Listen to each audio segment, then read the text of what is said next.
WAGSY'S World, WAGSY'S World, it's awesome. WAGSY'S World, WAGSY'S World, have some fun.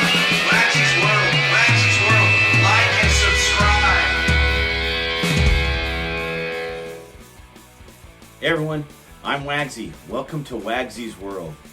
Hey, today's subject, what makes the band LED Zeppelin great? Wow. Hey, stay to the end.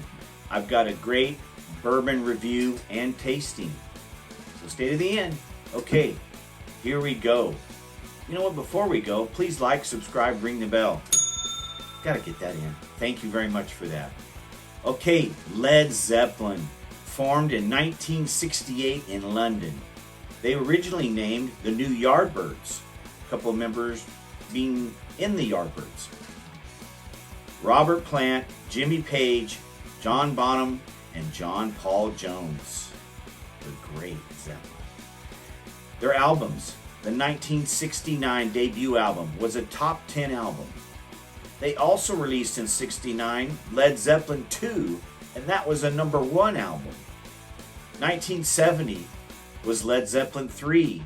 1971, Led Zeppelin IV, or the Untitled album as it's called, their fourth album, was the best-selling rock album at the time, 37 million copies. 1973, Houses of the Holy. 1975, Physical Graffiti. I like that one. This period showed that they both invented and dominated hard rock and heavy metal. Yes, the mighty Zeppelin. Now, Jimmy Page wrote most of the music, and Robert Plant wrote most of the lyrics. They had two other albums, '76, Presence, 1979, In Through the Outdoor. I really liked that one. Critically, it was kind of so-so, but I loved it. And they disbanded shortly after that album in 1980 due to the death of John Bonzo Bonham. You know, they had record-breaking world tours, and they were always critically and commercially successful.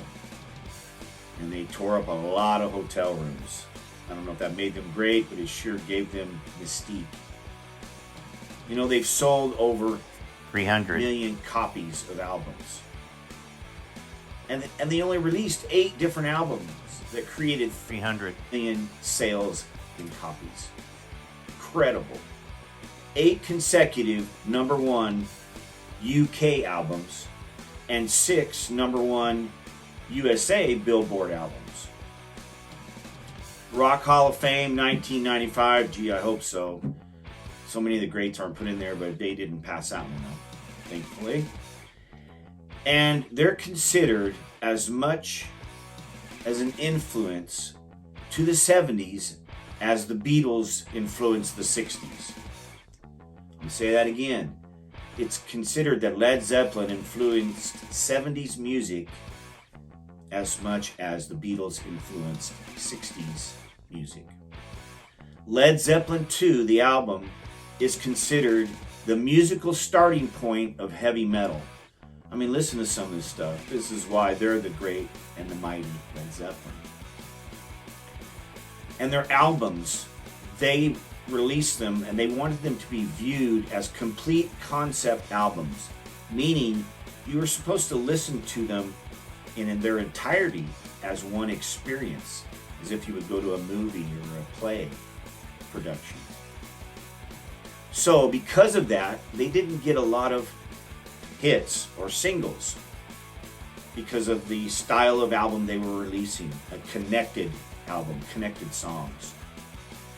Having said that, Stairway to Heaven was never released as a single, yet in the history of rock music, it's the most requested and the most played song on radio and probably on downloads of all time.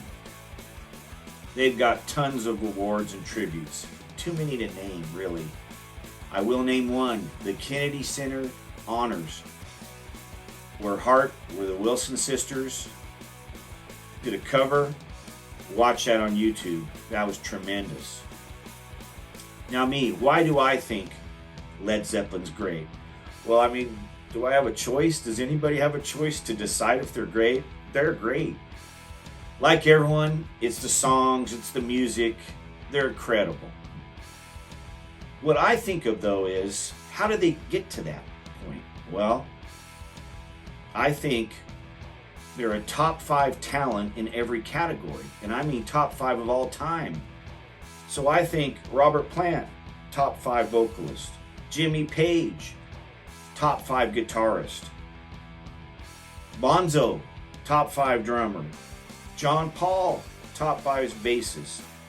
So if you have a band that consists of the top 5 in each category of all time, of course they're going to be great. Probably the greatest. You know, they're the epitome of a supergroup. And their blues rock has inspired a generation of bands I love. UFO, Van Halen, I mean, it goes on and on and on. And I think that between the Beatles and Led Zeppelin, they created the foundation for 70s, 80s, 90s, and beyond rock music. Those two pretty much set the template what you're supposed to do to play modern rock music. I didn't say the 50s or 60s, but 70s, 80s, 90s, and beyond, the template was forged by those two bands and those 8 creative forces, 4 in each band. Here's a few little known facts about Led Zeppelin. Keith Moon kind of named the band from The Who. I don't know, they were joking back and forth, and it was like Lead Balloon, it turned into Led Zeppelin.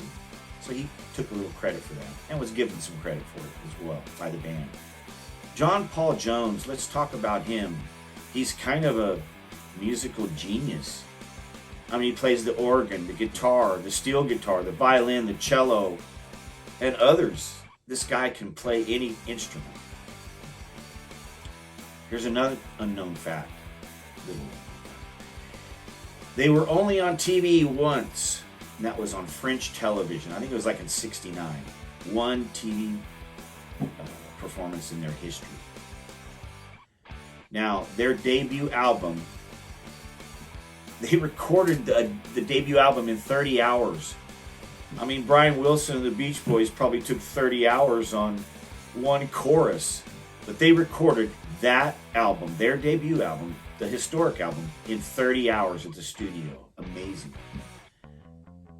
Another one, John Bonham had no training, no musical training in drumming, none.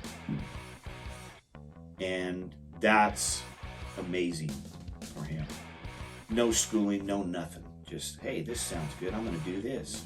And I'm sure he copied some music that he listened to, but no training.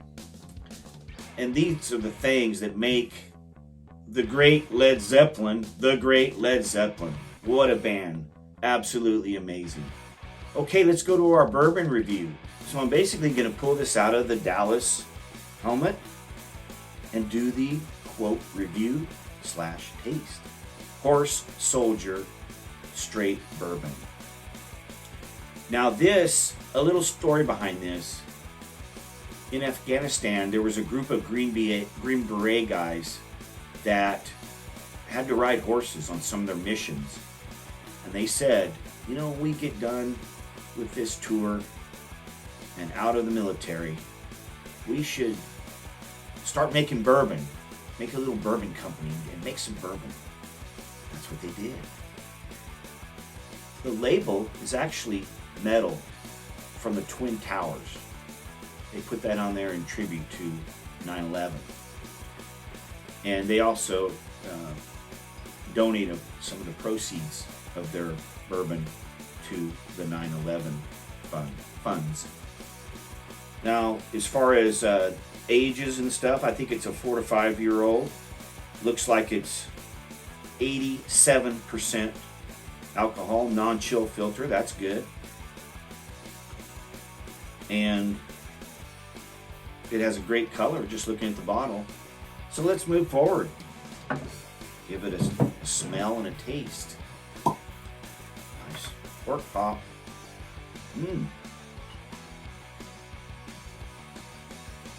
Brand new bottle, as you can hear. Glug, glug, glug. Put the cap back on that. Yeah, the color's nice. Vanilla, cherry. Not too much ethanol. Yeah. Kind of a little corn. Let's taste it.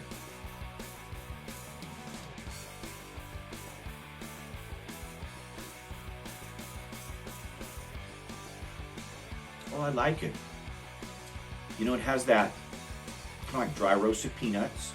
Not a lot of sweetness.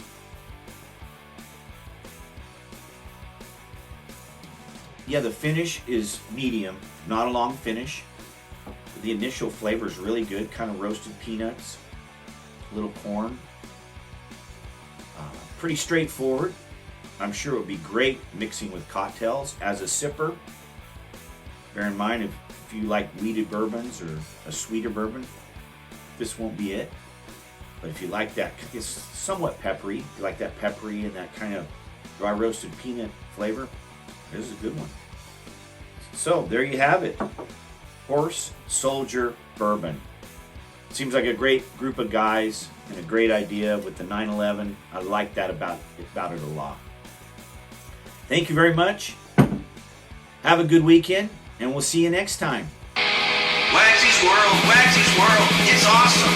WAGSY'S World, have some fun.